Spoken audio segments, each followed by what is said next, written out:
আসসালামু আলাইকুম। তিস্তা টিভি সংবাদে আপনাদের সকলকে স্বাগতম। আপনাদের সাথে রয়েছি আমি আশরাফুল ইসলাম রাজু। শিক্ষার উন্নয়নে প্রধান চাবিকাঠি এই বার্তাকে সামনে রেখে কিশোরগঞ্জের শিক্ষা প্রতিষ্ঠান প্রধানদের সঙ্গে মত বিনিময় করেছেন নীলফামারী ৪ আসনের নবনির্বাচিত সংসদ সদস্য মাওলানা আব্দুল মুনতাকিম।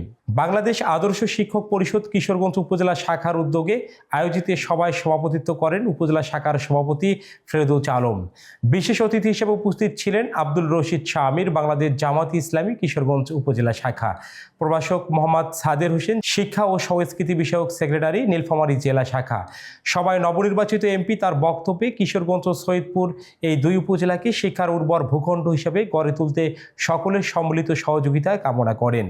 তিনি বলেন, শিক্ষা অঙ্গনে আর কোনো অসাধু উপায়ের সুযোগ থাকবে না। শিক্ষকরাই ঠিক করবেন কোন কাজটি আগে করা দরকার, আর একজন এমপি হিসেবে আমি তা বাস্তবায়নে কাজ করে যাব বলে তুলে ধরেন তিনি আরও ঘোষণা দেন, এমপিগিরি এবার শুধু আমার একার নয়, এটি কিশোরগঞ্জ ও সৈয়দপুরের প্রতিটি মানুষের। মত বিনিময় সভায় শিক্ষা প্রতিষ্ঠানের প্রধানরা শিক্ষার মান উন্নয়নে বিভিন্ন প্রস্তাব তুলে ধরেন।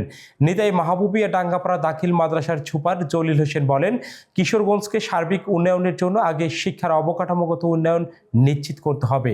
বড়ভিটা স্কুল অ্যান্ড কলেজের ভারপ্রাপ্ত অধ্যক্ষ বাদশাহ আলমগীর শিক্ষার প্রতিটি সামাজিক দায়বদ্ধতার কথা উল্লেখ করে বলেন, সন্ধ্যার পর বাড়িতে পড়াশোনার পরিবেশ ফিরিয়ে আনতে হবে।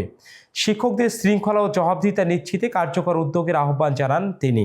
সবাই উপজেলার বিভিন্ন স্কুল কলেজ ও মাদ্রাসা প্রধান শিক্ষক সুপারগণ উপস্থিত ছিলেন। অনুষ্ঠান শেষে গণমাধ্যমের দেওয়া এক সাক্ষাৎকারে রণচণ্ডী বসুনিয়াপাড়া বালিকা দাখিল মাদ্রাসার সুপার মোজাফফর হোসেন বলেন, শিক্ষা খাতকে ঘিরে এমন প্রত্যাশা ও প্রতিশ্রুতির মধ্য দিয়ে কিশোরগঞ্জে এক নতুন আশার সঞ্চার হয়েছে।